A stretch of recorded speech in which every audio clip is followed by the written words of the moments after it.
Thanks for coming back to the fifth quarter. Now, the Memphis Showboats, what I like, because I say it all the time. I'm a running back. I like when you run that rock and be physical.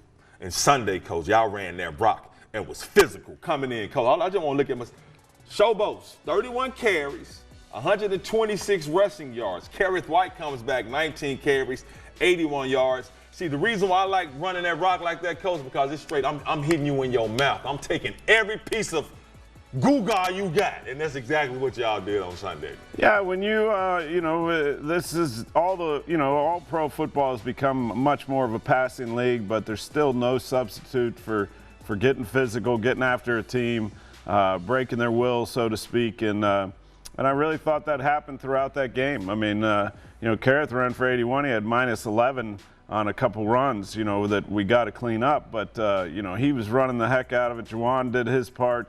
I just thought the line in general, J.J. Wilson was playing a lot of fullback for us. He was getting after it.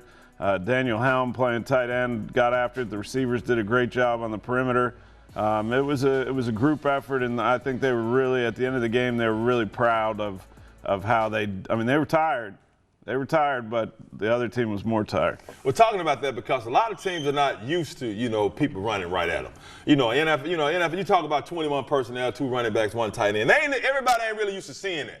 So for you all to do that, and was that the game plan coming into this? Because Houston likes to be physical, so we're like, we're gonna be physical right with them. Yeah, we wanted to, sometimes in spread, they can take you out of runs. Just by putting too many guys in the box. When you have a tight end, a fullback, and a halfback in the formation, it's much more difficult to do that. So, we wanted to run it. We didn't want to find ways to throw it instead of running it, and I think that was a big part of us having success. Was just that mentality of getting after them. I mean, one drive we handed it off 5-6 times in a row. So when you do that in pro football, it's usually a good thing. And just in the mindset, you and the offensive coordinator, y'all, because it's not an easy thing that you all want to say, we're going to just keep running the same play over and over. A lot of coaches don't want to do that. But you made up your mind like, no, we're going to keep giving y'all a little piece of this until you all stop it, man. Was your mentality like, you know what, I'm finna try to take your heart too, Mr. Curtis Johnson. I know you're a great coach. We coming at y'all. Yeah, no, I've been taught by some of the best. Bill Parcells used to say, call it, don't stop calling it till they stop it. And we were able to do it within a drive where they didn't have a lot of time to adjust. They were trying to adjust, but we just kept bringing it at them. And Dan Henning, one of my great mentors, Ron Earhart, they all were the same. They don't stop running something because it worked. My father used to say, keep giving it to the back till his average goes from 8 to at least down under 5. If he's carrying an 8-yard average, you haven't given it to him enough. And plus them dogs up front, Coach, just straight handling business. They're getting better. They're really getting better.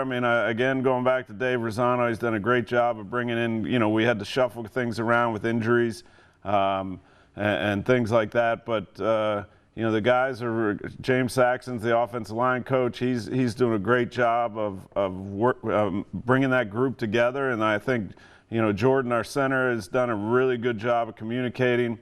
Both from a protection standpoint and run standpoint.